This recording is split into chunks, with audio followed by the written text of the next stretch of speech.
Hello, Licia. Today I'm talking to Licia Boccaletti from Italy. Yes. Thank you very much, Licia, for joining me today, especially in such a stressful time in lockdown. First of all, please let us know a little bit about you and what are you doing today?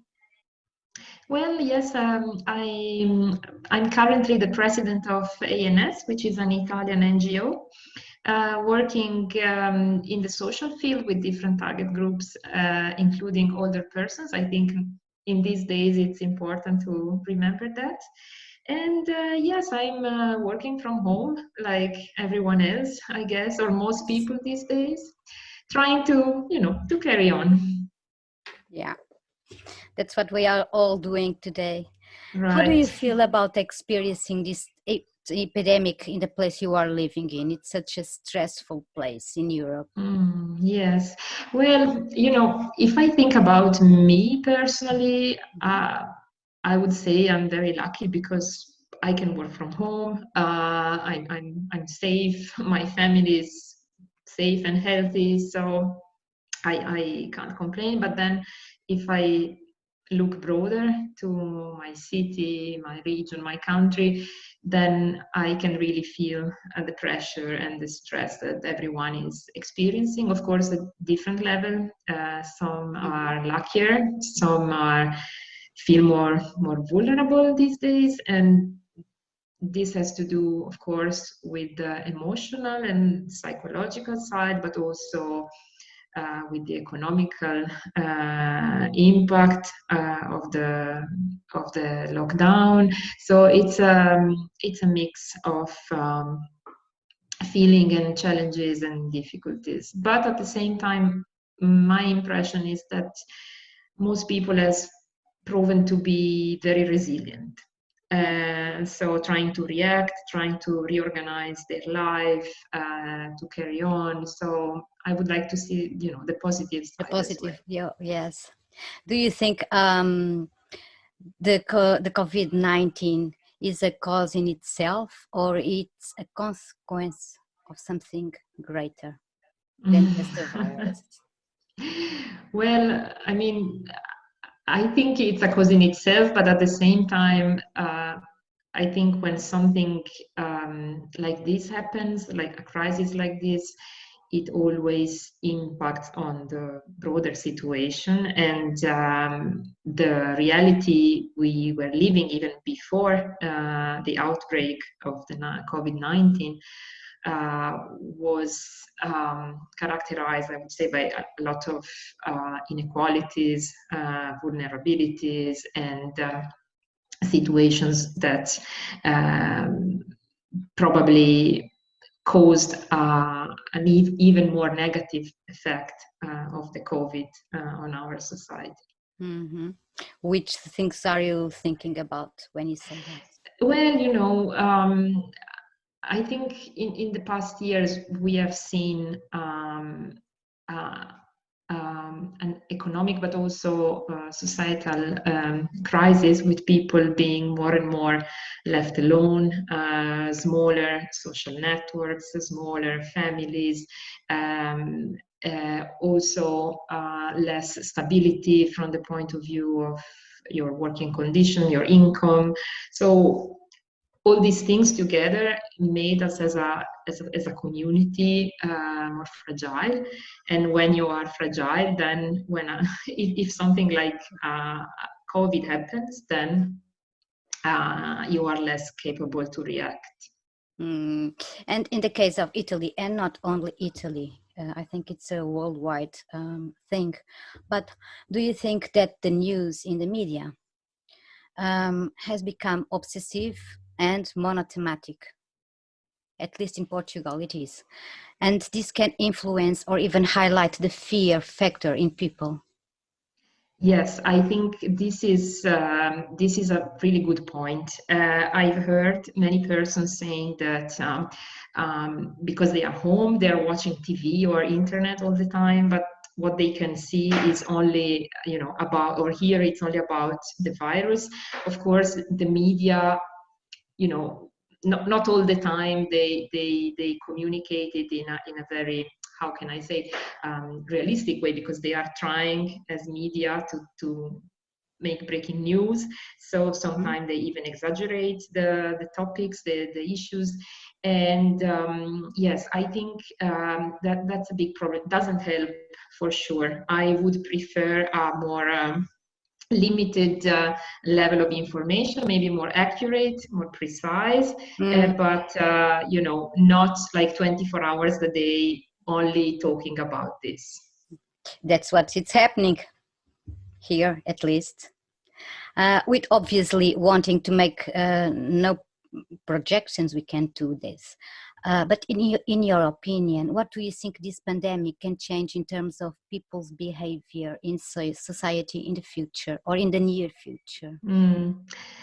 You know, now I think we hear a lot about hope for an improved society coming out of this situation, that we will be better, that we will be more generous and closer, and of course I hope so, but my impression is that for sure in the nearest future we will all probably be more scared and anxious. And I think once probably the you know the emergency, the main part of the emergency will be over, and we will be finally able to go out and to meet again with other people, I think it will be very difficult at the beginning. Because yeah, I'm afraid that the fear and the anxiety will prevail. But then of course I hope that in the medium term we will also be able to elaborate what happened and start to be better, of course, as communities and as individuals. But I'm not sure it will happen in the very short term. And in your opinion, do you think people can change? People will have this memory, imagine for 1 or 2 or 3 years from now, you know, and change some behaviors and some way we look at each other and. Well, you know, here in this region, in my region, we have experienced some years ago another crisis, which was a very big earthquake. That and in some way, you know, many people here are saying that the current situation has similarities with that period we experienced some years ago. And well, there were some changes in the sense that people had to learn. I mentioned resilience before, and people had to learn to be resilient, to react, and not to feel, you know, too much discouraged, and find motivation to start again. And I think that's something that we learned from that experience, and that we are trying to use it now. So maybe it will be the same, you know, we will learn how to a little bit how to deal with these situations, and then hopefully we can replicate the skills we learned in other challenging periods of our lives. Okay, you are an optimist. You think people well, have memory and we'll deal with something all the time with that memory and be stronger for I mean, it's a trauma, so we will need some time, I think, to elaborate this, but hopefully if we manage, something good can stay. Yeah. Do you think, I don't know, what is your big fear or concern at this time about the vulnerable people? Do you think you are taking enough measures to deal with these groups, with these people that are more vulnerable? Well, yeah, I mean, at the moment, what I can see is that the government, but also non-governmental organizations at any level, they are really trying to do their best, providing support both at economical level and also emotional level. We have many services, you know, offering psychological support for free. Okay. And of course, the government is taking care also of the material needs of people, giving money, giving economical support. But this is happening now in the in the very emergency situation. I'm not sure if as a country, we will have the means to do it on the medium term. And I think what we will have to face in few months, as I mentioned earlier, will be probably psychological impact. As I said, I mentioned trauma, and I think most people is experiencing that, but also I hear many people explicitly, saying that they feel psychologically they don't feel good. So this will be an issue. But on the other hand, I'm very scared about the economical impact, the loss of job, and the two things are very much interconnected, I think. On one hand, because if the economy is not going well, you don't have resources to help those who are more vulnerable, but also unemployment, economic difficulties, they have an impact on your mental health and on your mental well-being.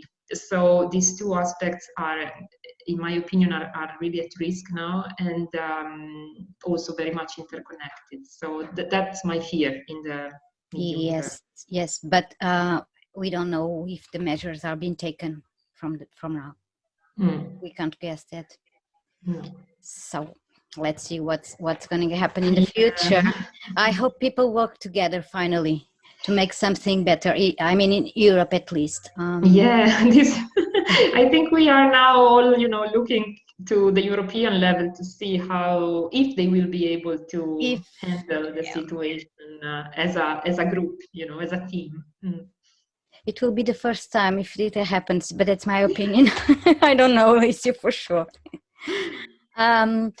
Thank you very much for this conversation. I'd just like you to ask you another questions, and it's about the cultural matter that we always talk here. What are you listening to or reading to or watching to on series or movies or something that'll help you deal with this? Well, generally speaking, I would like to say that I think these days have shown how important is the cultural field and how lost I think we would feel, even more lost we would feel if we would not have books, movies, art, music, art in general. So I think it's something we have learned if we didn't know that before. So generally speaking, I'm watching a lot of TV, like everyone else, I think these days. But something really valuable I've seen. It's a series, and it's called Unorthodox. I think it's very popular these days. Everybody's talking about it. But to me, it was, well, very good in terms of production, good actors, good writing. But I think it also gives a message that can fit these times, because it's, in my opinion, it's about regaining freedom and regaining trust in yourself, but also in other people. So I guess it fits this time we are living now. So maybe I can recommend this. Okay, that's great. And what are you reading? Well, I'm not reading. I have no time to read. No, well, I try to keep on reading all the time. I think it's also a very good way to spend your time. And what I have just bought, I think maybe it's not really. I think many people is reading it these days, but it's from Saramago, and it's Blindness. So yes, it's not. I'm not saying something innovative maybe, but I realize it's very. The topic it fits again these times, so I have started that. Okay, just another question, listener, because I was thinking, do you think about the kids and this education at home and everything happening now in the families? They all be together, they have to stay together, they have to be in lockdown, but do you think there are some strategies or something that you can suggest to deal with this? We can imagine your home is different from my own and from the other one, and we all, when we're talking about this being stuck at home, we must understand that homes are different. You know, they have lots of space and maybe gardens there, as we don't know, but the other ones maybe are confined in a very little spaces altogether. What do you think it can propose to do with these people? They are so confined and so close every day, every single 7 days. Yes, I think that's again a big challenge, and it shows again inequalities, because as you said, we have very different situations. Some are easier to handle than others. I think when it comes to children, I would say that it would be important to find a balance between trying to keep a routine, a daily routine, so that you don't feel lost, and you still have the perception of days going on. Lost in time, really lost in time. Yes, exactly. But also, I think, especially, I mean, for families living in, as you said, in very small houses, and that it would be important, if possible, to find times and places during the day where you can be alone, because I think staying together, of course, it's important because it makes you feel stronger, but I think we all need, including children, we all need sometimes for ourselves, some spaces for ourselves, and here it's even, in this situation, it's even more important. So whenever possible, I would say that, every day have half an hour or something where you can do something on your own. On your own, yes. I heard someone saying something like this: "Oh, it doesn't matter. Children have enough stamina to work on by themselves." But this is not correct, is it? Yeah, I'm not sure. I heard many specialists saying that they are starting to see signals of,